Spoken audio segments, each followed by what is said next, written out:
Welcome back to my channel. My name is Ashley Ariana, joined by the wonderful Tom Jensen, whose birthday it is today. Happy birthday, Tom. Yay. Thanks, Ashley.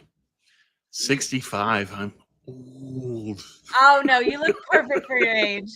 Oh, Um, I love any reason to celebrate. That's something I've been trying to do like more within the last couple years. It's just like if I hit a big milestone, if I had a goal for myself, if it's a holiday, whatever. And it doesn't have to be like anything extravagant. I think you said you're gonna go to like dinner and a movie, like yeah, even if it's just like at dinner, like kind of cheersing to myself or with my friends or family. Um, Taking a moment to like acknowledge it, like practicing that gratitude or reflection on the year or whatever. exactly. Yeah. I think gratitude helps our soul, it feeds our soul. I And think I so think that's too. a really important part of life. So, to that extent, yeah, there's some gratitude of just celebrate the day, of just, I'm alive. That's a good thing. I've got friends. That's a great thing. I've got family. So, yeah, it's just celebrate and appreciate the day. Yeah, I love it. Well, happy birthday. Thank you. It's been awesome to get to know you over the last like 3 You years too. now, I think. Yeah, it's been So, a while. yeah. Um, what's exciting about today, besides your birthday, is that training camp has, I don't know if we want to say officially began, Well, because they reported today, they so reported, the veterans reported today, and Kyle and John both talked. And from here on out, it's going to be, I feel like amped up. Like the season has started. We're going to have stuff to talk about yeah. every single week. Probably the biggest news over the last couple days is that Ricky Pearsall, last draft, not this offseason, but last season's draft, first round pick, got put on PUP. I thought this was a very big deal because Ricky Pearsall struggled with a hamstring and shoulder injury his rookie, which is last offseason before he got shot. So he had injury issues, trouble staying available before that. Comes back, he plays well in the final 2-3 games of the season. And this offseason, I think there was going to be a lot of pressure on him to start living up to that first round draft pick. Cooper DeJean was a guy a lot of people thought the 49ers were going to choose.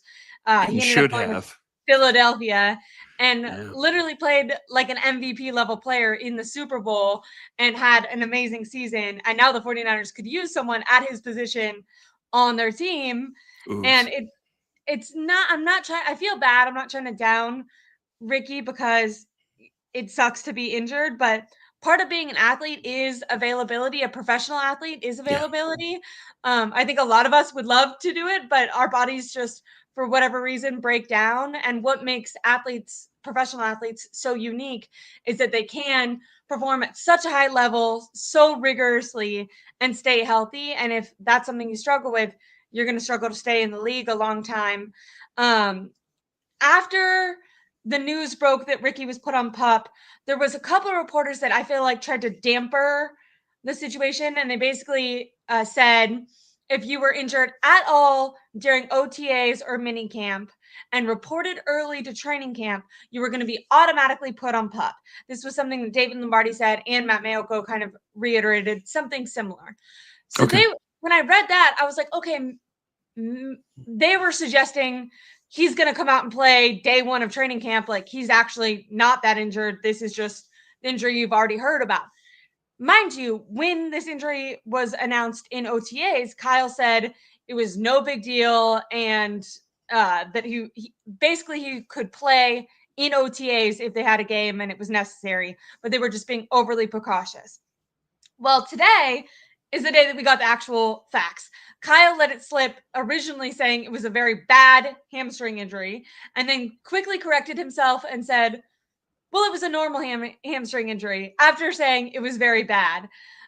John Lynch said no, because Matt Mayoko asked him point blank, will Ricky be participating tomorrow when they're on the field? And he said no, it'll be at least 3 practices where they have to start ramping up his activity, monitoring them because he's been away. Okay. Even if he's feeling healthy, like he has to be cleared by the 49ers trainers. And he Yeah. clarified that the the situation with Pup, it means that the trainers evaluated him. This was about 2 days ago. And 2 days ago, when they evaluated him, he was not cleared to play football. Okay. So, John was sort of hinting that Pearsall would be back later this week. It sounds like that's not necessarily true. But it does sound, though, like he's going to be on the field and practicing next week. And so that's good enough. yeah. I think padded practices start on either Sunday. I can do the math. They said you have to do 4 unpadded practices before you're allowed to participate in padded practices. Tomorrow is Wednesday. That's the first day that they're on the field. And then they go Thursday, Friday. So that's 3 days. They have Saturday off. So I think it's Sunday would be the 4th day.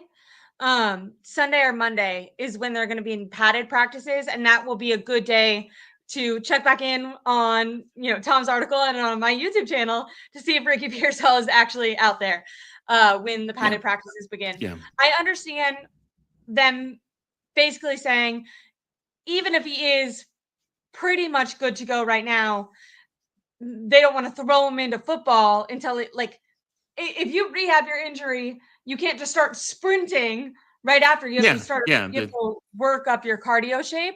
There's a transition to get to football shape. There's a ramp up that he's going to need. Yeah. But again, big picture though, he's not going to miss that much time, and he'll be back available. And then hopefully after that, he'll be all right. My concern is that he keeps getting these knickknacks. Yes, exactly. We'll see. It feels to me like we as fans or content creators are worried about Ricky. To me, it feels like the 49ers are a little bit cautious or worried about Ricky. Like they're not saying, yeah, he's been, he showed us he can run. He's going to be out there just doing team drills with the team. John Lynch clarified he's going to be on the side, the side where the injured players kind of do their little runs with the trainers on the side, not participating in at least the first 3 sessions, which I agree. If he comes back on Monday, potentially if he stays healthy, he'll have plenty of time to get in a groove with Brock Purdy and stuff. But it worries me that this is 2 off seasons in a row, taking away the getting shot thing, that he's injured that hamstring. And to me, it's like, okay, well, can you get through a full season where every single week you're going out there on Sunday, practicing as hard as you can, or playing as hard as you can. Throughout the week, you're participating in practices. Like, your body's going to get really worn down, and you haven't proven that you can get through an off season, which should be, the more mild part of the year for a professional athlete. So it does. Well, worry me. What you want to see from Ricky is consistent availability. That's my concern. Is that there's too much of this. I've got a hamstring. I've got a shoulder. It's one thing that he got shot, and that was tragic, and thank God that he's okay. But around that, though, there have been a lot of knick-knack injuries where you just can't stay healthy. Yeah. And that's a concern. I think that's part of why they're looking at receivers. Now, what they've added today is one thing. I don't know if that's a roster receiver or not. And St. Brown, he didn't have any catches for the Saints last year. So, I think they still need to look around. But I'm worried about Ricky's availability. And before it gets away from me, happy birthday later this week to Julie B. Yeah, hope you have a great one. Enjoy that. And I took home my grandma. It's her birthday too. Yeah. If you're my Definitely dad, talk to your grandma. Right She's now, got her birthday today too. So yeah. So we'll see on Pearsall, but he hasn't given them any reason to believe he's going to be consistently available. And that's a problem. It was already a concern that they took a receiver that was that old in the first round. That was a mistake in and of itself. He was 24 when they drafted him. So you're only going to have him for 4 years as it is. Then you miss his rookie season, and now here he is injured again. Can you count on him? I saw someone say Ricky Pearsall is the same age as Jamar Chase, and it made my brain hurt. Yeah. Jamar Chase, who's already played his entire rookie contract with the Bengals, established himself as a top 10, top 5, some people say top 3 wide receiver in the league, just got a huge contract. And Ricky Pearsall has yet to play a season of NFL football, and they're the same age. Right, right. And it's just, And the it's frustrating, but what they have to worry about is just what do we need to do to get him right? How long do we need to sit him until this is fully healed and it doesn't come up again? Or is his body in a constant state where it's just so fragile that he can't stay healthy? They need to make that determination. I agree. Um, Really quickly, because you did mention the 49ers signed wide receiver Equanimeous St. Brown. Uh, they had worked out 6 wide receivers yesterday on Monday, and we'll get into Kyle had kind of a quote on why he did this, but just a little bit on St. Brown. He's Amos St. Brown's brother, but he was drafted in the 6th round by the Packers in 2018. He's 6'5", a good run blocker, but his most productive season was in 2022, where he had 21 catches.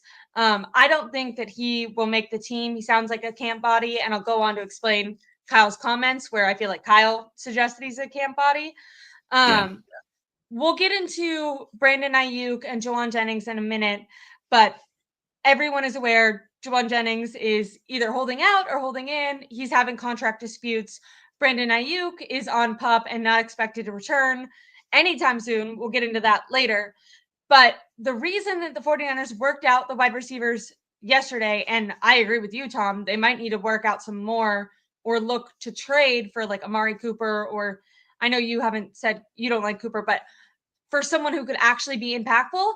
And the reason that they signed St. Brown is because they need camp bodies. Kyle Right. clarified today that he likes to have 12 wide receivers on the team during training camp, but he said he gets frustrated because the players that are on PUP count against your 90-man roster, and he Yeah. wants to have 12 healthy receivers. So if you take out Brandon Ayuk, who is not going to be participating in training camp, you're down to 11. Then you take out Jauan Jennings until they figure out, extend him or he participates. Now you're down to 10. You have Ricky Pearsall. Even if he only misses the first 3 practices, that's 3 practices that you're at 9 wide receivers. And Kyle said the issue with that is when it's kind of obvious when you lower the amount of bodies you have, it's not like they're getting less or the quarterbacks are getting less work. The stuff that they have to accomplish in training camp is the same. They just put a higher workload on the available wide Right. receivers, which then makes it more likely that those healthy wide receivers are going to get injured because they're overworking themselves compared to the amount of exercise that they had planned when they came up with what they were going to do in training camp. So he Yeah. said in order to not further injure the players that they don't want to push, and in order to not injure the guys that are healthy, he likes to have 12 wide receivers at all times, simply just to catch passes and run the routes. So some of these Yeah. guys, yes, are going to try to be making chemistry with Brock Purdy and get on the field, but some of them are purely just so that the quarterbacks can get the reps they want without injuring the guys the wide receivers that they need to have healthy once the season actually starts. Right. And Kyle knows this after being a coach in the league for this long, but he Yeah. knows his system, he knows his process. I need 12 guys. So that's why they signed St. Brown, is that he's a camp body. Hopefully they'll be back to 12 relatively soon. If Pearsall only misses 3 to 4 practices, and Lynch said in the press conference he expects Jauan to practice tomorrow. I don't know if that's true. I don't know if he's going to sign or not, but if he does, then now you're really only down 2 guys because you don't have Pearsall until next week, and you don't have Brandon Ayuk. So they're going to need to have at least one more signing, probably, if Pearsall is out longer. Otherwise, they're okay. They can manage it. It's just that it's not necessarily the guys that Kyle wants to see getting reps. And beyond that is that, and do you really want to give a lot of reps to Equanimeous St. Brown? No, because he's not going to be a part of your future. But you need him because you've got to have those 12 receivers in order for him to execute what he wants to get done. I agree. You brought up Jauan Jennings, so I'd like to touch on what John said about Jennings. First of all, I would just like to say I thought the reporters did a good job. Like right away, they asked about Ricky Pearsall, and they were like, "Can you name the guys that are on PUP that will not be out there? Can you tell us what went wrong?" And John just talks. He was like, "Oh, like he's a politician at not answering the question." You can't pin down John Lynch. He won't let you. Yeah. So on Jauan, John Lynch said that he's exactly what a 49er should be, that they want him here for a long time, that how he plays embodies what they want from a 49er player, mindset and physicality wise. He also said that he anticipates that Jauan Jennings will be out there. He didn't clarify out there practicing, but will be out there tomorrow. And said that we love him and he's here, meaning here in the building, he's reported. Now, when he says that he anticipates he'll be out there, John Lynch did say that about Brandon Ayuk last year when Ayuk was doing his contract negotiations, and Brandon Ayuk ended up doing what's called a hold in, where yes, he showed up so that he didn't get fined and his money wasn't taken away, but he wasn't participating in camp. And I don't know, if they anticipate that Jennings is going to actually participate or actually just practice, stand around, which is what Brandon Ayuk did. Now, what's interesting with the Jauan Jennings thing is Kyle was kind of asked about drama and if he anticipated that Jennings would ask for a trade. And Kyle shut it down and said, and John and Kyle both said, we saw the same tweets you did, meaning they read Adam Schefter's report. Adam Schefter a couple days ago said Jauan Jennings requested a trade. Kyle said that Jauan Jennings has not formally asked for a trade. So I don't know where that. It might be though that his agent did. That could be semantics. We don't know for sure. Got it. But either way, the read that I have from Shanahan and Lynch is they have no intention of trading Jauan, and they think that they can get him signed. Now, what was interesting though is someone asked, like, you put all this emphasis on not having drama this offseason, and last offseason the drama was Brandon Ayuk's contract negotiation.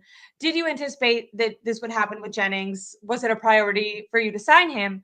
And Kyle was kind of interesting because he said, well, I wouldn't call it drama. I would call it business. And I think that, paying these guys would be paying these guys right away exactly what they want would be bad business. He actually called it ridiculous and said that doing business just to keep players and make them happy is bad business, and he wouldn't consider it to be drama free, but that if you wanted to avoid drama by doing that eventually your team would destroy itself anyways because everyone would be wanting new contracts. And this was just like a small thing where I was like, I feel like people haven't been talking about this part. He literally used the word ridiculous, said that it wasn't drama, that it was bad business. He also referred to Colton McKivitz during this time and said that Colton McKivitz is in the same position as Jauan Jennings and is also due for a contract. So I don't know if a Colton McKivitz trade request is incoming. I feel like people were like, whoa, this was not on our radar. And Kyle was just like, yeah, no, he's correct. Every time he talked about Jennings, he was like, they might, need new contracts. They've overperformed. They would want this. And I feel like at least I was listening to this and I was like, wait, I agree that Colton McKivitz is in a contract a year and that he probably wants more, but like, do you know something that we don't know? Because we're focused on Jennings right now. Why would you raise that issue? Yeah, like I would have called all of this stuff. Like, wait, should I be doing this? Like, yeah, it's just you making suggestions, Kyle. John Lynch was like, talk about bad business. Yeah, Lynch's reaction is gotta be. Yeah, he was like, quiet God, now. why are you? Stop talking now. Please, he's like, you're giving him ideas. Please shut up. What are you doing? Yeah, and it's just a coach shouldn't be making these kinds of comments to begin with. He shouldn't be saying it's ridiculous. That doesn't help your players. That's what I was that hurts the trust between a coach and a player. And then bad business, same thing. There's no reason for you to say this, Kyle. Don't leave the talking on this stuff to Lynch. That's why Lynch is here. Lynch Yeah. is here to act as the Kyle Yeah. apologist. Lynch And is like so if Kyle shuts up, Lynch has less to apologize for. yeah, Just let Lynch do his thing. Lynch is good at this. Kyle you're is 100% not. right. John Lynch was literally like bringing up Scotty Schefter and like. Well, you froze on me. I didn't know it was that cold up there.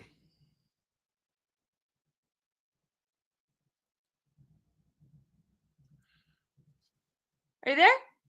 Yeah, you froze on us. I didn't know it was that cold. Uh-oh. Um No wonder you're wearing a coat. John and Kyle they're trying to keep me down. But no, Tom, I found it. I wanted your comment because people aren't they're like not honing in on this part. But Kyle used the word ridiculous, talked about it being bad business to basically capitulate to what the player wanted. And what I kept thinking is if I'm Jennings, I'm like, well, what the hell? For Christian McCaffrey, it was no problem. When it was Right. Christian McCaffrey, it was pay him whatever he wants. Doesn't matter if he has an injury history. Doesn't matter if he's injured right now. We got to get it done. We need to prioritize this guy. Now, when it's me, oh, if you would have thought about this earlier, it would have been bad business. It'd be ridiculous for you to pay us whatever we wanted. It's a really bad signal for Kyle to send. And in light of what they did with McCaffrey, it makes it look sort of like a teacher's pet dynamic. And that's not what you want for the culture of a team. It's just Kyle has to be more careful and measured in his comments. Labeling this ridiculous does harm to the team, does harm to the relationship with Jauan. It's not wise. Yeah, I didn't like it at all. And then what I would say with Kyle is potentially if you like, because he's saying you can't pay them right away, because I think what his logic is, you want to go through this negotiation because then you could get the best deal. You being the 49ers could get the best deal. But what I would say is you guys have a history of not paying them right away, doing this lengthy drama situation, and then right before the season capitulating and paying them way more than you would have if you would have paid them earlier. So I would say, I guess I get his logic that it'd be bad business just to pay whatever, but what they're doing right now, like they're not giving themselves deals. It's not like when they wait and draw these things out that they're getting off on the player. Usually they end up paying more. Last season with Brandon Ayuk, if they would have paid him before all the wide receiver market blew up, they could have paid him $10 million per year less than the contract they ended up giving to him, and he would have been there during training camp. So I would say, maybe I understand his logic, but in practice, how the 49ers react, like it shows favoritism between Christian McCaffrey and Jennings. And then two, on strictly the business side, yes, this would make sense if if the 49ers were getting a deal, but they end up not getting deals, getting a disgruntled player with like a kind of fractured relationship and overpaying that guy when they wait. Yeah, I don't know. Yeah, it's do as I say, not as I do. Okay. It's just, Kyle, the best thing to do in this situation, Kyle, is let John talk. Yeah, you're watching the press conference is funny because anytime Kyle says more than 2 words, he'll kind of go off on these like little tangents and he'll say something maybe they shouldn't, catch himself and then try to say something else. And John Lynch the whole time is like, he's like touches his eye, he's like chugging water, and you can tell he's just like, I don't. So uncomfortable. He's like, you're just supposed to sit and smile. I'm supposed to talk about these questions. Yeah, get it right. Know the roles. So with Jennings, where we're at is he may or may not have requested a trade. He definitely wants a contract extension. It sounds from the way that John Lynch was talking about it, like they do want to get a deal done with him. Hopefully Jennings is reasonable in what he's asking for. I think if he's asking for anything around 3 years, between maybe 10 to 15 million, that they'll probably give it to him, especially in the situation where they have no wide receivers right now. Like he picked an impeccable time because they need him. And I do anticipate that he'll be out there on Monday for the first day of padded practice. I think tomorrow he probably will, as John said, be out there, but I don't think he'll be participating unless they get the Probably contract not. done by then. Yeah. But again, what's the important thing, big picture, is that when the pads come on, Jennings would be there in likelihood. So that's all they need. I'm not worried about that. I think they'll sign Jauan. Okay, we're gonna move on to what they had to say about Brandon Ayuk. Did I make a little thing? I did make a little thing. That's good. I'm glad that I have I have Ricky Pearsall updates. I'm just Well, gonna go ahead. Let's erase just talk. We don't need it. Just BA. turn off the crawl and have BA. So Okay. John Lynch said he someone asked, and they weren't just asking about Brandon Ayuk, they were asking about all the, because there's Malik Mustafa, there's a couple guys that are dealing with ACL injuries right now, and someone asked, can you give us updates on all of these guys, their health, their timelines?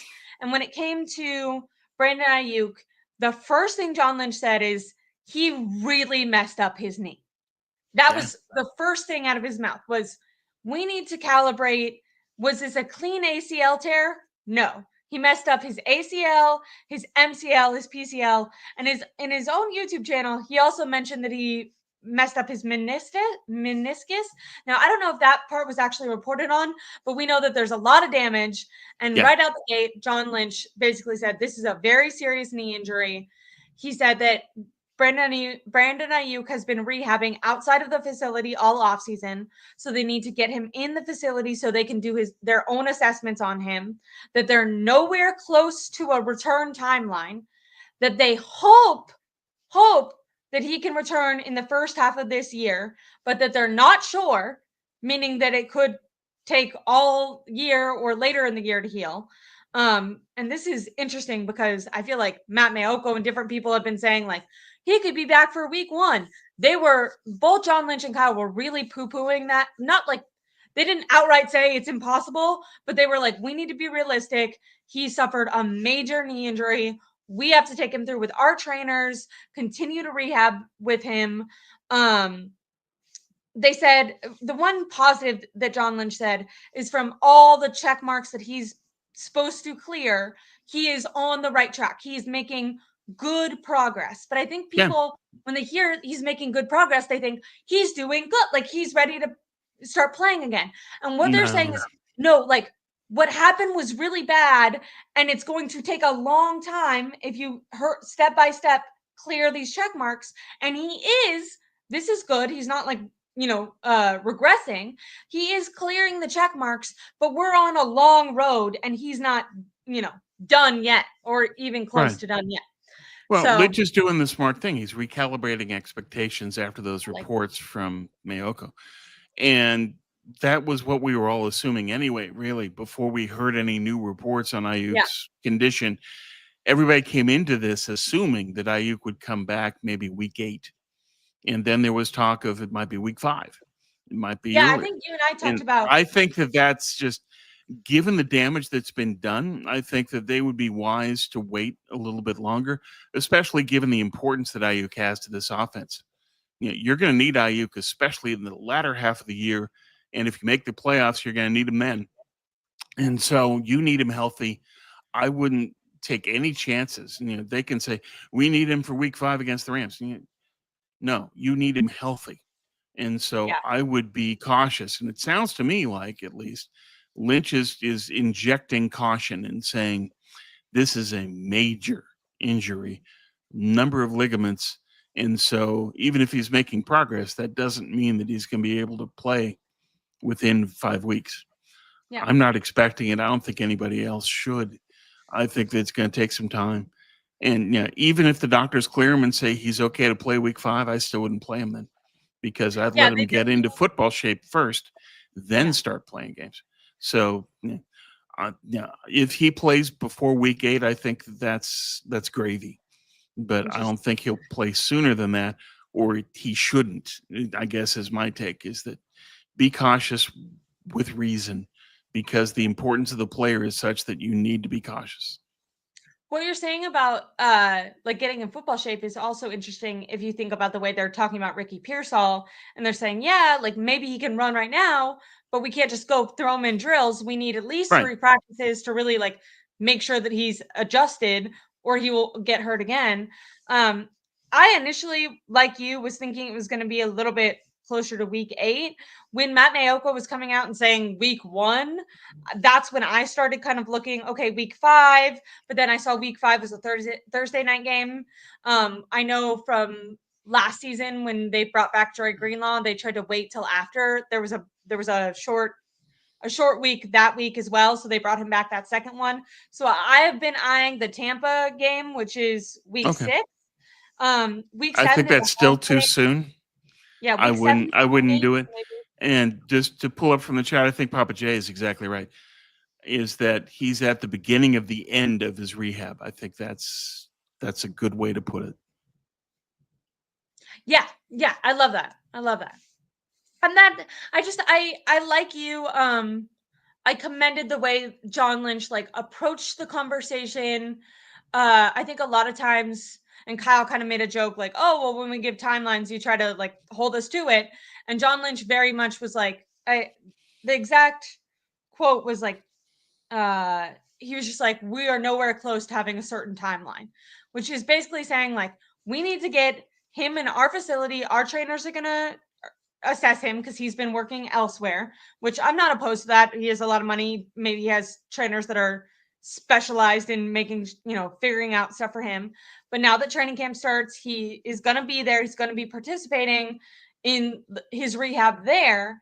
But they want to start the transition from, okay, your knee is healthy, to okay, you can work out, okay, you can practice football, okay, you can play in football.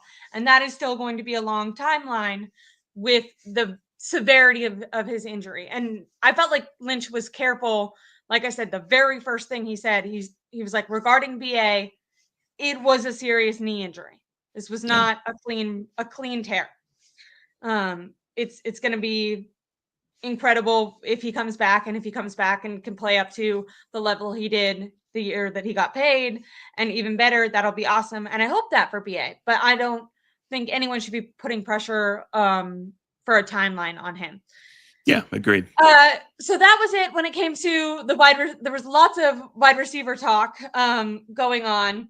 Let me really quickly, I told you that Kyle brought up Colt McKivitz. I wrote that down because I thought it was kind of hilarious. Ben Barch will clean up, or we'll finish up with the injury updates. But Ben Barch was put on the NFI list, which is similar to PUP, but it means it didn't happen during a game or at the facility. John Lynch was asked about it. He said it's a quad injury, and he's hoping that Ben Barch is going to be one of the people that he thinks won't be out for too long. He's the way he suggested it. He was like, it'll be, I think his exact quote will be similar to Ricky. We don't anticipate him being on PUP long. Now, when he talked about Ricky, he said the three game thing. I don't know if that's exactly 3 games for Ben Barch, but it sounds like it shouldn't be something that lingers all throughout training camp. Maybe within the first 2 weeks, we can anticipate him being back. The scary thing with Ben Barch, like you said with Ricky, is Ben Barch has a history of getting injured very quickly. He's only played 1 actual game and got injured in that actual game. He didn't, by the way, John Lynch did not clarify how exactly he got hurt. But I think it was just training outside of the facility. Yeah, NFI is non-football injury, so it's usually something you do in training. I share your concern with Barch. It's the same thing with Pearsall. It's, can you be consistently available? And if not, that's an issue for us. And for the Niners, that's especially an issue because what you do with Spencer Burford is going to be key in developing who makes what spots in the roster. Does Burford start at left guard? Is he the swing tackle behind Trent? That's going to depend on how healthy Barch is. And right now, Barch is not proving that he can stay healthy. Who's the guy in OTAs that Barch was competing with? Because they kind of talked about this a little bit, but I'm blanking on the name. Do you know? In OTAs?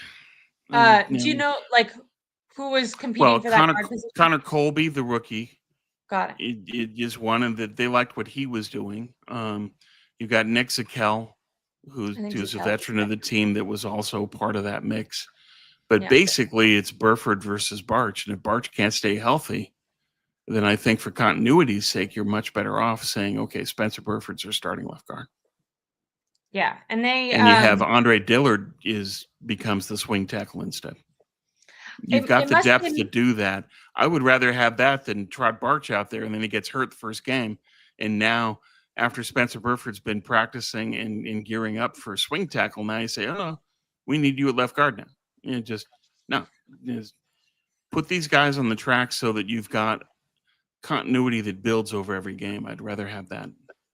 And Kyle, I was blanking on his name, but it was Zakel. Kyle was asked by one of the reporters, like, did Barch earn that spot over Nick Zakel? And Kyle said he had in OTAs that he had earned the edge, but the decision had not been made. And during training camp is when they were going to settle that, and that's when he brought up Spencer Burford. But that they really were hoping to have Spencer Burford as a depth piece. But if no one asserts themselves, then he might be moved to that guard position. So yeah. Well, there's a lot that needs to be sorted out, but I think the offensive line is one of the areas where there's a lot of competition for those final 2 or 3 spots in the offensive line, and they've got a lot to sort out and a lot of issues to solve. But what they've usually said in the past is that the thing they value most in the offensive line is continuity. And if Barch is going to get hurt this often, continuity is going to be a problem. It doesn't give me a ton of faith when it comes to protecting Brock Purdy and the 49ers team going far, that they don't have guys that I feel like you can consistently rely on health or protection, pass protection wise on that offensive line. This is why I feel like both you and I really advocated that they get people in the draft, not just this year, but last year's draft, or go out in free agency. They did neither. And now it looks like before the season has even started that they're going to move one of their depth pieces potentially to a starting guy, which is just one less depth piece that they have, and not great when we're looking, at the way that this team. Well, it's just when you don't invest in resources, then injuries happen, then you have to scramble, and that's where they're at right now. And it's their own fault. They didn't pick tackles. They didn't draft offensive linemen early. I get that they needed to stack defense on this draft. That made sense to me. But at the same time, that doesn't mean that you just ignore the offensive line until Colby that late. It's just you got to pick an offensive lineman earlier than that. Yeah, and they're relying on a lot of rookies right now. Kyle was asked, and John Lynch and Kyle both were asked about the rookies and kind of admitted that there's probably going to be some games that you would assume on paper that they're going to win, that they might struggle in. They didn't necessarily say lose, but that they did say, it'll be a struggle starting with all these road games and a bunch of rookies. And Kyle said, if we had more veterans that could compete and, outplay these rookies, that we'd be playing them, but kind of suggested that his hands are tied behind his back with the 49ers not really spending. And so the veterans that they have aren't very, productive players, and they are going to be forced to play a lot of these rookies and potentially struggle in some games that maybe on paper would be easier games. But the last person, hopefully the last person who should be complaining about lack of depth on the roster and certain position group holes is Kyle Shanahan. This is on you, Sparky. It's your decisions that put them there. Don't point to the money and say, we didn't have enough money. Even if you had money, you wouldn't have spent it on Drew Dolman. Who are you kidding? Yeah, I agree with that. What was your first 2024 first round pick went to a wide receiver? The first offensive pick that Kyle got to choose this draft, I know it was later on, but the first offensive guy that they chose, wide receiver.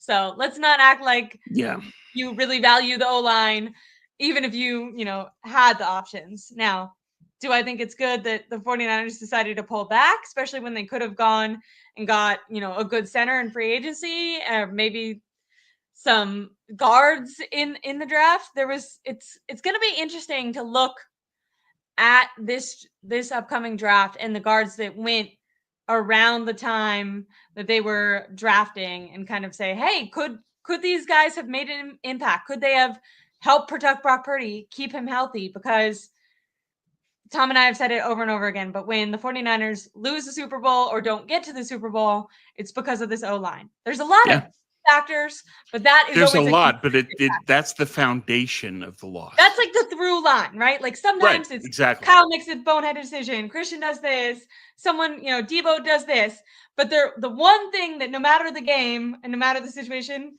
that leads to, that's like always an issue, is their offensive line. Yeah. So yeah. Julie made a good Kyle comment about complaining it. about that. Come on now. Really worried about our O-line and the lack of protection for Purdy. Eagles and Chiefs would never do that. The Eagles have the best GM in the league, and the Chiefs have a top 5 GM in the league. I mean, it's just when you've got Howie Roseman and Brett Veach, that's why that issue never comes up, because they're GMs that know exactly what they're doing. I have a question, and this isn't like one of our topics, but if the 49ers continue to struggle the way they did last year, this year, it felt like John was really sensitive about answering the questions around Ricky Pearsall. And I'm not saying that Pearsall was John's selection, but at the end of the day, even if it's Kyle's choice, I feel like it'll fall back on John because he is the GM. If the excuse coming out of this year is, our draft picks didn't pan out, yada, yada, do you think that John Lynch could be a scapegoat for the 49ers? Or do you think that that in Jed York's mind, they are together? If John goes, Kyle goes. If Kyle goes, John goes. Or do you think they could be separated? I think it should be both. If they are let go, it's best to move on in toto and get rid of both at the same time. But if there's heat after not making the playoffs this year, I think that Jed would be more likely to let go of John and keep Kyle, because Kyle is his cover for, I've got one of the best coaches in the league. It's just, you can't criticize me. I'm hiring Kyle Shanahan. It's self-protection to keep Shanahan in that sense. What I would do if they don't make the playoffs again is I would fire both. I don't know if that's what they would do. I've maintained all along that Purdy has the out in 27, and that's when it makes the most sense to clean house. That's when you get rid of all 3 of them, and you bring in a new GM to pick quarterback, coach. Because I think that the main thing that they need to replace is Kyle as the final say in personnel. That's what has to change if they're going to win a Super Bowl. So, if I was the owner, I would immediately strip Kyle of that responsibility and say, you're our coach only. And say to Lynch, you run the draft together with your people in the front office, do what you need to do, build this team. I don't care what Kyle has to say, draft the best players, build this team accordingly. That's what I would do. But I don't think that's what Jed would do. I think Jed would keep Kyle. I agree with you. I like what Pyror, I don't know how to pronounce your name, but I like what he says. I think that this could be possible. That's Jed. That's what Jed would do. Like if they wanted to make a statement but didn't want to let go of Kyle, mostly also because of the money. His out is in 2026, where Kyle's is in 2027. And then, like you said, Purdy also has an out that year. I like that all of their outs are kind of together, because if you are going to let go of one, you might want to just completely be able to give a blank slate to the new coach that you're entrusting. And GM. Yes. But it does, like, just on a personal level, I do feel like it kind of sucks for John. And this is the situation he agreed to. But it kind of sucks that it feels like, Ricky Pearsall is very obviously a Kyle pick. The first thing that he said after the draft was that Ricky reminded him of him in college. That's what Kyle said. So to me, it's obviously a Kyle pick, yet it's going to fall on John Lynch's head if, continuously they're missing in the first 3 rounds. So it's not because Pearsall was picked. It's that they need to have a fall guy if they don't make the playoffs again, and that fall guy would be Lynch just because they elevate Shanahan above him in importance. It has nothing to do with what John did. It has nothing to do with drafting Pearsall. It has everything to do with they don't want to fire Kyle because he's the protection for Jed. Any criticism he can just point to Kyle and say, Kyle Shanahan's my coach. Don't look at me. Yeah. That's it gives him he like wants that. And so I think that Pinower is right that John would go first, then Kyle. But my hope all along, and I've said this throughout, is that 2027 clean slate, all three go. I think that's the best way and probably the most likely exit for Kyle is that if they don't do well from now to 27, that's the opportunity to clean house. And that's when I think they would do it. For people who don't continuously watch our show, Kyle has an out. His contract expires in 2027. If they were to let him go before that, the 49ers would have to pay him the rest of his existing salary. And the way they structured Brock Purdy's contract is that they could also get out of that in 2027. And when they signed Brock Purdy, they said Brock Purdy is a great quarterback with Kyle Shanahan, meaning if we let Kyle Shanahan go and we hire a new coach, we're going to give that coach the option to choose his quarterback. We're not going to stick him with Brock Purdy, which I do like the way that's structured. I just, hope the 49ers are more successful than that. The end of the cleanup for injuries is John Lynch and Kyle said that both Trent Williams and Christian McCaffrey will have structured programs during the training camp so that they're not being overused, but that they're here meaning at Levi's and fully cleared to start, but they will be, on a specific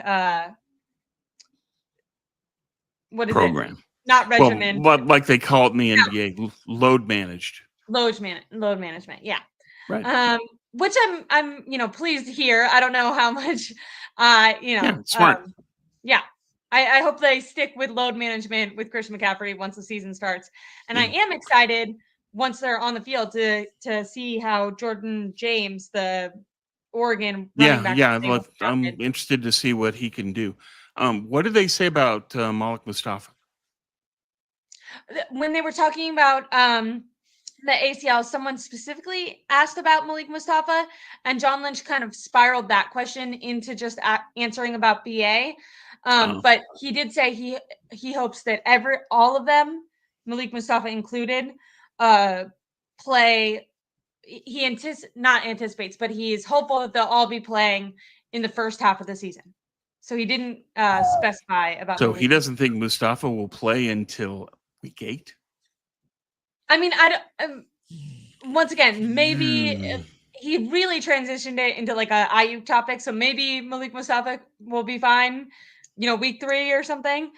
He just didn't hone in on him at all.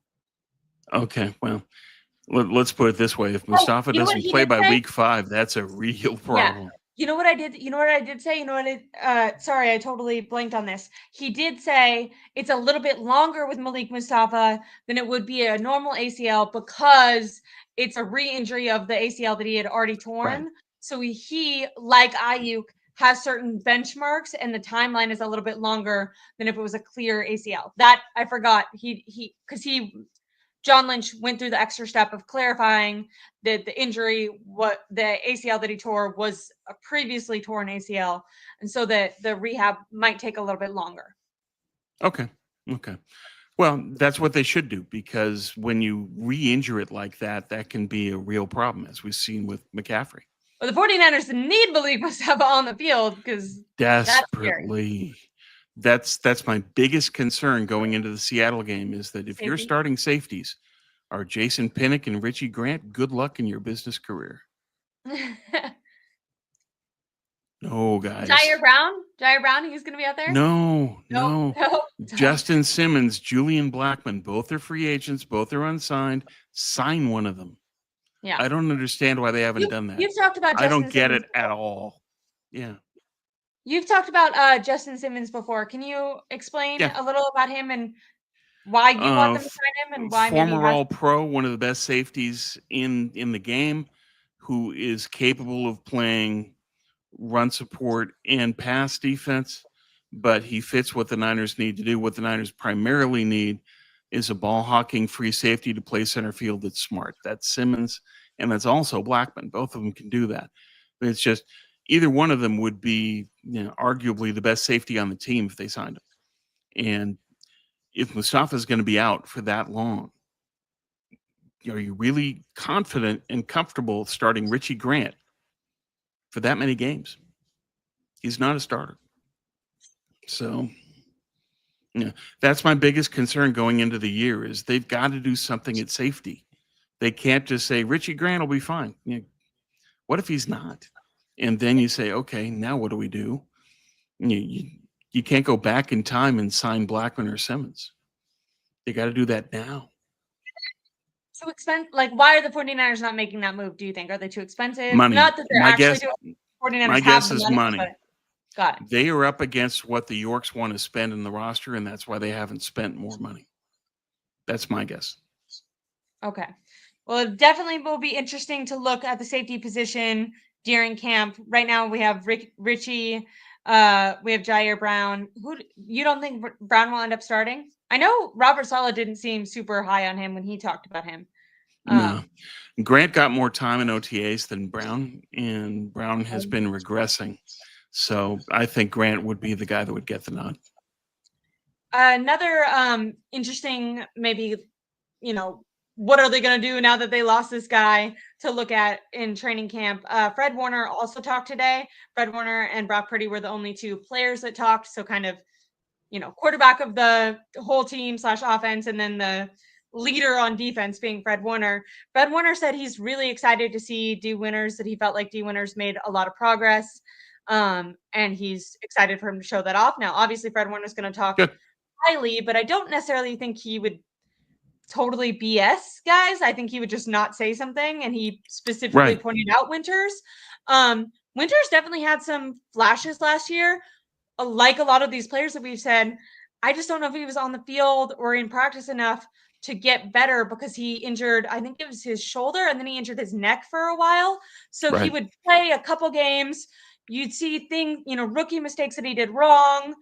He'd kind of fly, miss tackles, fly by some guys sometimes. But you also liked the aggression and the speed.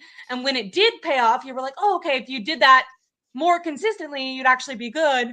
But it just felt like he wasn't healthy long enough to improve. So it'll be linebacker is going to be another area that we're looking at. Obviously, we have Fred Warner, but who's going to be opposite of him now that Greenlaw's gone? Right. What we've seen throughout the league over the last few years is that it takes a 3-year window for a linebacker to really learn the position to the point where they can play at an instinctive level, where you can just go sideline to sideline and flow. You can diagnose the play and know where it's going. There's been a lot of linebackers in the league where just the light bulb went on in the 3rd year. So that gives me some hope for D Winters, that I think that he's on that progression. And there's a couple of people, I think that Curtis Robinson had that light bulb last year in the exhibition season and played pretty well. But I saw the smarter play from him, and he's one of my underdog X factors for this year. I think that he's another one that is going to benefit from having enough time, if hopefully he can stay healthy, where he can be a contributor for them. I hope so. So we talked about linebacker. We talked about safety, which is going to be a big concern.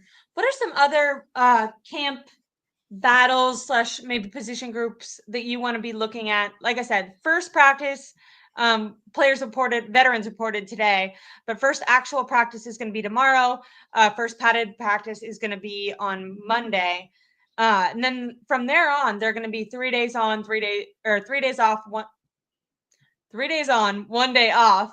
And they're going to be doing that basically throughout August. They have joint practices in Vegas with the Raiders, which is something I overlooked for some reason. I saw that they had the joint practices with the Broncos at Levi's, and I didn't know. I don't know how I didn't know this, Tom, but I saw that they had the Broncos one, and I was like, oh, that's it. I didn't realize you could have multiple joint practices. So the 49ers are actually practicing with 2 separate teams. They must have some sort of, coaching understanding with the Raiders or whatever, because this is going to be the 3rd year in a row that they've done a joint practice, or not in a row because they took last year off because too many injuries, but the 3rd year under Kyle Shanahan that they've done a joint practice with the Raiders. So that one will be in Vegas. I think it's August 14th. And then they have one with the Broncos around that time as well. Okay. But it'll be interesting to see.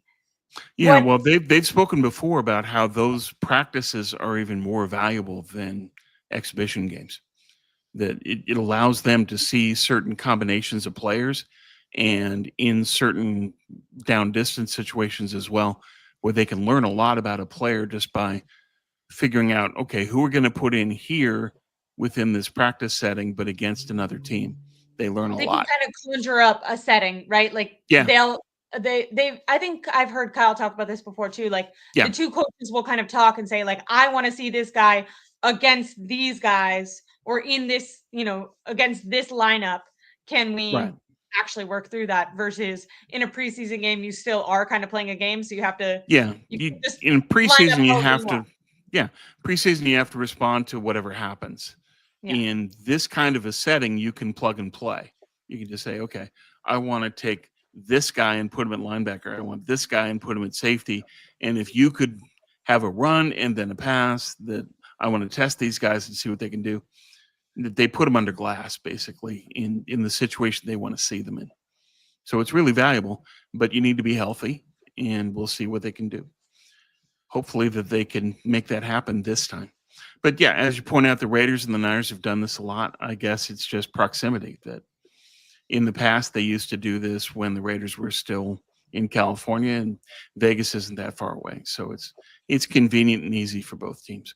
The Raiders and the Chargers and the Broncos are the teams the Niners have worked with the most before, because they're close. I think that the position groups that I'm most interested in watching, aside from the quarterback, is going to be that running back position, just because I really don't know what they're going to do aside from Christian McCaffrey, but I hope that they're utilizing more of a 2-back system, and it's not just Christian McCaffrey 100%. Now, I don't, you might laugh at that because Kyle doesn't do that. Well, yeah, I'll hold off, but I'll just say good luck. I hope that we can. Your argument is completely logical. It's exactly what Shanahan should do, but 2 factors in it. Shanahan doesn't like to do it because he wants to optimize his offense every single play, which means pushing that CMC easy button every chance he gets. And then the other factor is McCaffrey himself, because he's motivated to pile up his stats so that he can make an argument for another extension. So he's going to want to play. Kyle isn't going to tell him no. Christian's going to play the usual, where he gets way too many carries and way too many everythings, and put his body at risk. And they're both going to do it because of their own motivations. But yeah, you're right. From a logical point of view, they should platoon, especially when you got a back like Jordan James, who's good between the tackles. Yeah, mix it up. Yeah, makes and sense. Let the 2 do their, they specialize in different things, and that's going to keep the defense more on his toes versus being able to kind of narrow in on this guy does this specific thing. Now, a kind of direct quote from Kyle was that the 49ers have more 53-man roster spots up for grabs this season than they've had at any point since 2018. So we've talked about looking at the running backs. We've talked about the safeties. There's going to be a lot in the trenches, that D line specifically. What rookies are you interested? Alfred Collins. We talked about it, I think, last week. He finally signed. And on that one, I have to say, participate at all. So it'll be interesting. On Collins, I have to say, a big my bad. Last week, I was preaching doom and gloom of saying that Collins isn't going to sign until really late. And 2 days later, John figured it out. And give him credit. I was dead wrong in public, completely wrong. And John Lynch came in and came up with a very creative solution, the first in the league to do it. And then the rest of the league followed his formula to sign second-round picks. So give Lynch and the front office a great deal of credit in signing Alfred Collins. It was huge. Yeah. And they needed him because he's essential. Their run defense without him would suffer. I was gonna say I gave him credit for that in mine as well. For people who didn't watch that video, the first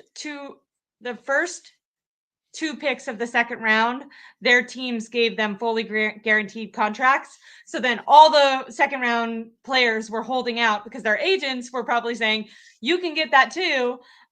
John Lynch and the 49ers and Alfred Collins, all of them together were the first to kind of break that. They ended up giving Collins, I had it written down, but like almost 85% guaranteed, but not fully guaranteed.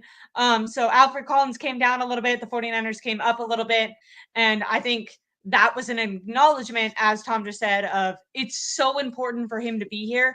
We need him to be ready week one. This is a young player that isn't experienced with the wide nine system. We got to figure this out. And I give everyone, John Lynch front office and Collins, for, not sticking to, I need exactly this. I give them all credit for that. He's acknowledging that his career is going to depend on hitting the ground running. And so he knows that he needs to prepare. And I give him a lot of credit and his agent to go out there and be the first, because nobody else, there were 30 unsigned second round picks, and Collins was the first one of those 30 to sign. And so that's credit to Lynch, the front office, and Collins and his agent, his rep. They all made it happen, and kudos to them. Now, obviously, there's a lot of rookies that are, hopefully going to be making an impact on this defensive line and defense in general. And I assume that we'll see some rookie mistakes and just learning curves to start, but that they'll get, better as the season goes on.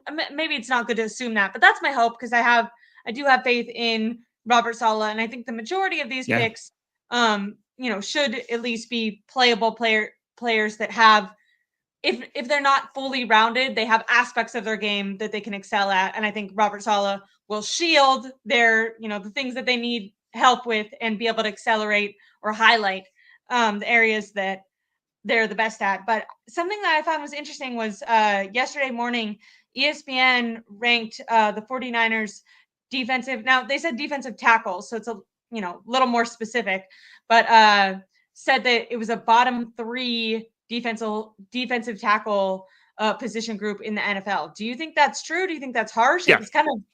Well, I think it's bottom 3 to begin the year, because you don't know what you've got. And they're going to have a learning curve, so they're going to have to ramp up. So it's not necessarily going to be elite right away.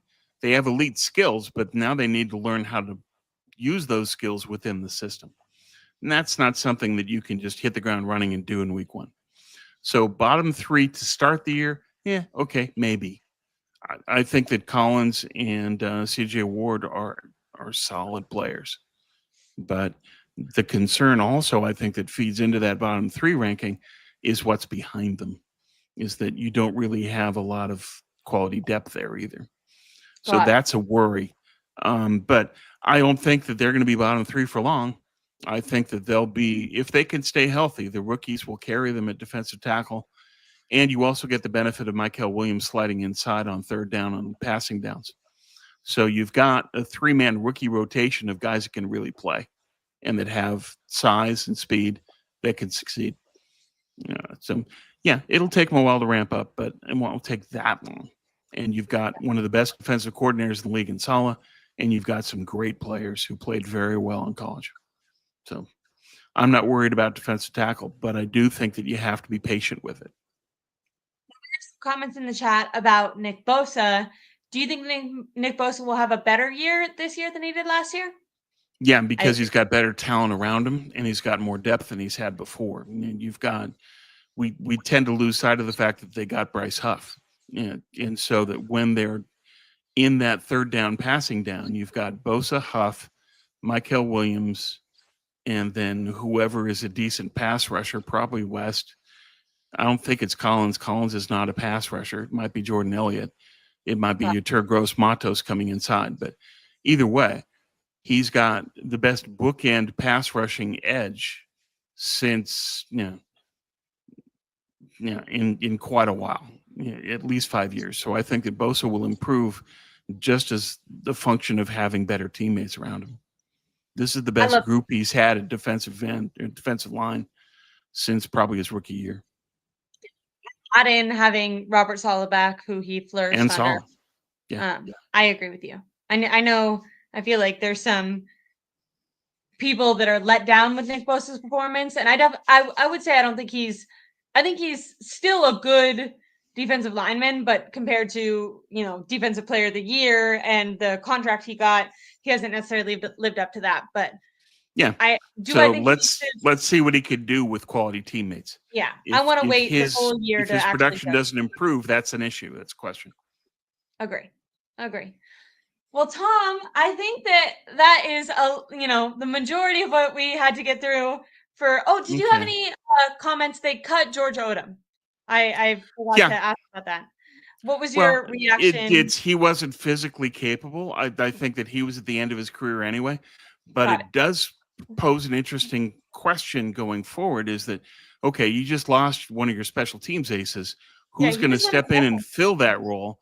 And I've said in my article tomorrow on projecting the 53, there's going to be more influence now at special teams because they've got Brant Boyer. He's going to say, I want this guy. And in the past, there was never an issue or consideration of taking a guy just because he's special teams. This year, because of Boyer, that's no longer true. He's going to say, I want this guy, this guy, this guy. And that's going to force cuts elsewhere. And that could be at offensive line, could be at defensive line, could be at linebacker. It depends on who's good in special teams. So we'll see. Before we go, Julie asked, what's our predictions for the opening game of the Seahawks? If they're starting safeties are Jason Pinnock and Richie Grant, in my opinion, they lose because of that.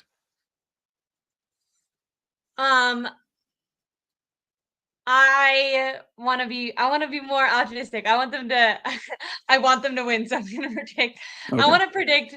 I already did predict when we went through the games. I think they'll win week 1, but maybe I'm really off on that. I predicted that they would beat Minnesota last year when Sam Darnold was the quarterback there, and I, breezed over that game and should have looked at it more intensely. Now, obviously, he doesn't have the same supporting cast that he did in Minneapolis, but the Seahawks are an up and coming team. I feel like they kind of had their start to their rebuilding year last year more so. Right. So they might be a little bit ahead of the Niners in that selection. It'll be interesting. It'll be a really good game. It'll be a good matchup. I think the Niners have better players when you say, okay, our top 5 versus your top 5, the Niners are a better team. Who's going to be their starting wide receiver? I think the Niner weaknesses are going to be too big. I think that's the issue that people are overlooking. So JSN, Jackson Smith and Jigba is going to be their go-to guy. Okay. And then we'll see what else they do.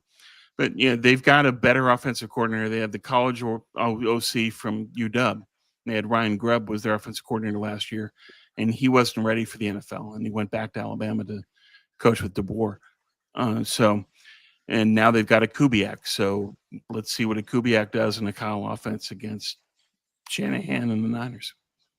I think the Niners can win it. It's just I'm really worried about their safety play. Yeah, it'll be interesting. I think you're right. I'm anticipating in the second half of the season, and maybe even like a little bit before that, not necessarily just the second half, the 49ers defense might end up being the highlight of their team, which is what it's been when the 49ers have been at their best. But week 1, I don't think it's fair to, anticipate that is happening right away. Now, I do think if Kyle is creative, that they could have a good offensive game plan. I'm really anticipating that they use Kittle a lot more in this passing game. And that could be, a wrinkle that they need. I feel like every year for the last couple of years, they've traded for a player or a player on the team has all of a sudden, kind of ascended.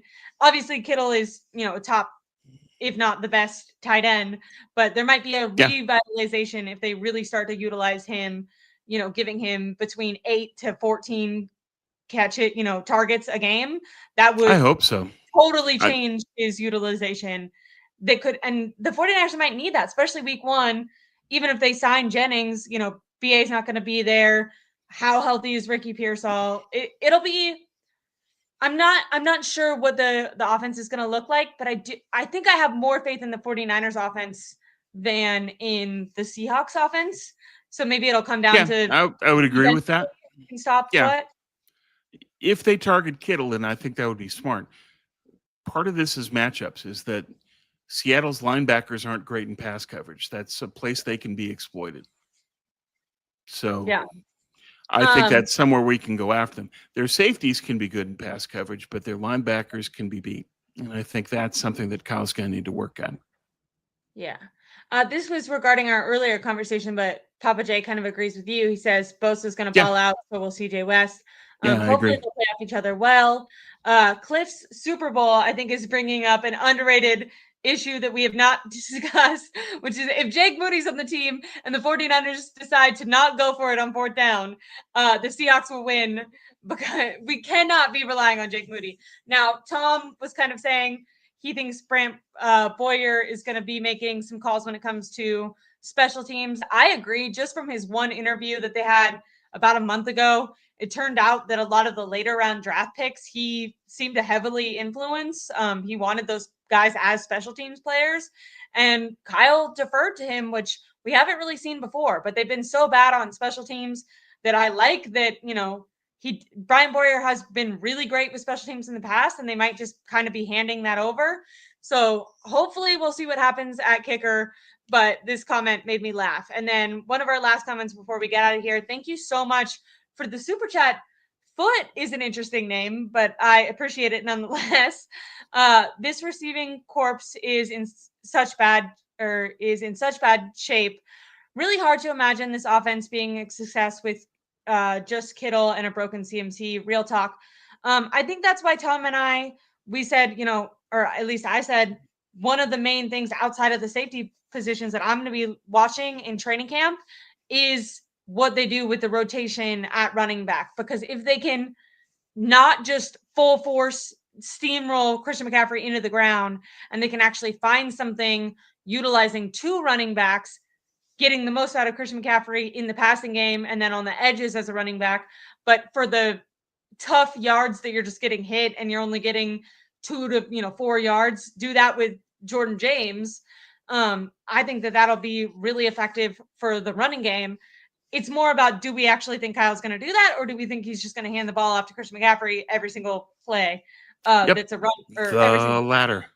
Yeah. And that's going to be a problem. And as Foot says, a broken CMC.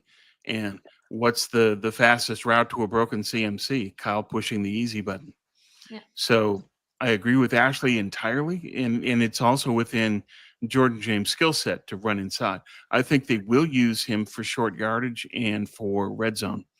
But I don't think that they will use him as a tandem back with Christian McCaffrey. I'd be really surprised if they do, because that's not Kyle, and that's not in Christian's financial self-interest to do. So I don't think they'll do it. To Foot's larger point on the receivers, we're going to have to see if anybody can step up. Can Jordan Watkins step up and be a factor? We don't know.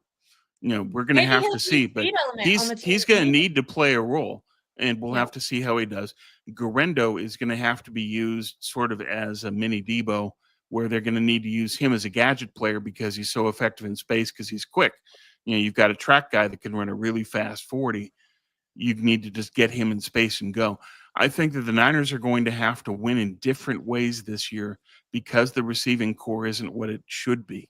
Yeah. And so that means more Kittle, and they're going to have to use Luke Farrell as the blocking tight end to free the energy for Kittle so that he can get more targets. And they're going to have to use more of Garendo and potentially, anyway, Jordan Watkins and see what he can get done. But they're going to have to lean on Watkins, in my opinion, because Pearsall hasn't proven that he can stay healthy.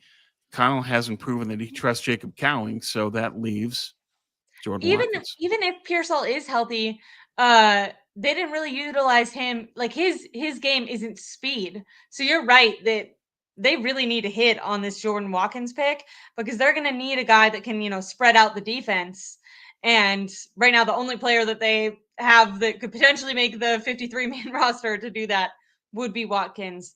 Not great to be putting all your eggs in, one player's basket, but the 49ers have put themselves here. I actually find it funny that Foot is talking about the receiving corps, and then we go on to talk about two players that are not even receivers, because that's how little depth we have right now with the receiving game.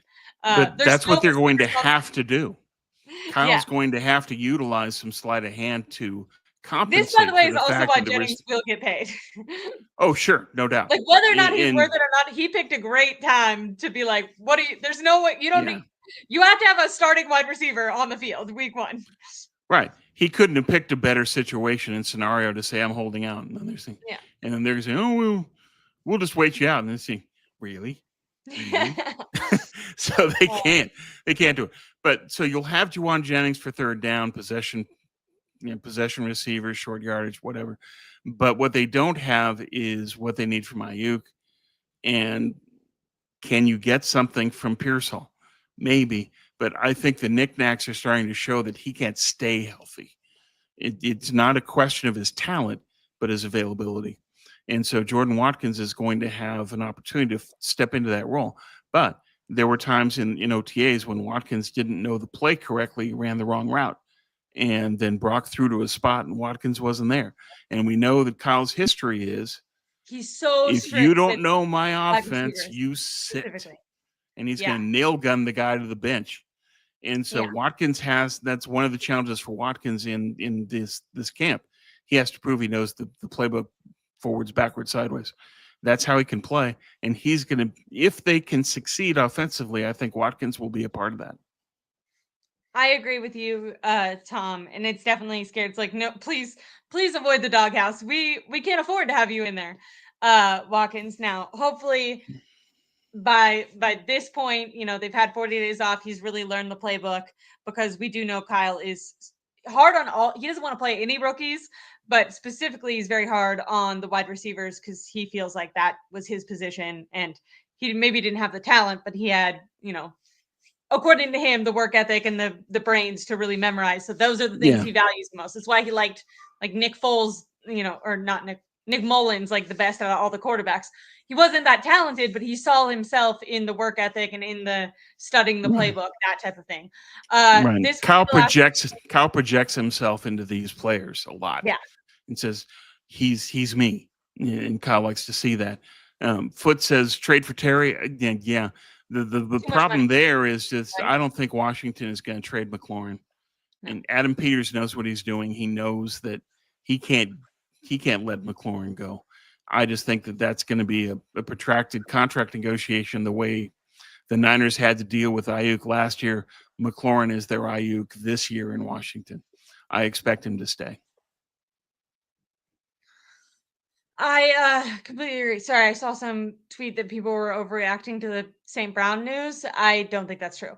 I agree with you. I don't he's think a camp guy. That's it. To trade, I don't think that Washington wants to trade him. I also think even if he was open to being traded, they would want more. There'd be a team that would be willing to pay him more and trade more than the 49ers right now. They've been, stingy all offseason. I don't think they're gonna switch that now.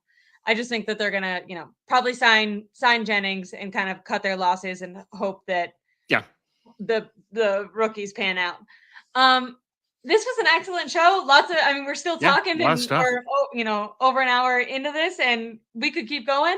Thank you guys so much for commenting. And I'm really it's fun to have new stuff to talk about. It was fun to listen to the press conference today. It wasn't fun that the media team, Tom, didn't, when I initially tried to listen to it, there was no audio. They either don't, for you guys who don't know, the 49ers media team, they either won't post the interviews, and they now have it so beat reporters can't post them. So they'll either not post it for like 5 days, and then it's like the injury report from 5 days ago doesn't matter today. Or today they actually did live stream it, but the whole thing was muted. So you had to wait another 2 hours for them to post a new version with actual audio. But all that, little chaos aside, it was still fun to be like, oh, there's they're talking, there's new stuff to talk There's about. And news. this offseason is going to be a big one because, like we've alluded to, there's a lot of open roster spots. There's a lot of rookies. So more than in the past when we've kind of had the core and the veterans, we knew basically who was going to be at the main position groups.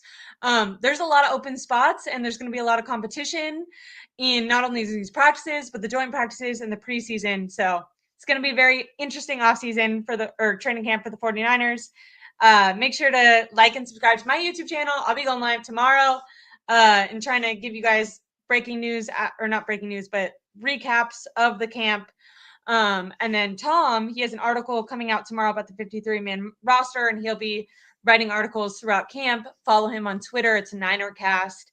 And if you want to see us together on Tuesdays, we'll be here. Yeah. I was right about the tomorrow's article being about the 53, right, Tom? Yeah. Yep. Can't wait. Really appreciate it. Love you guys. Happy birthday to Tom. Happy birthday almost to Julie. And I'm remembering I have to call my grandma because it was her birthday too. Thank you guys so much. Appreciate it, and see you later.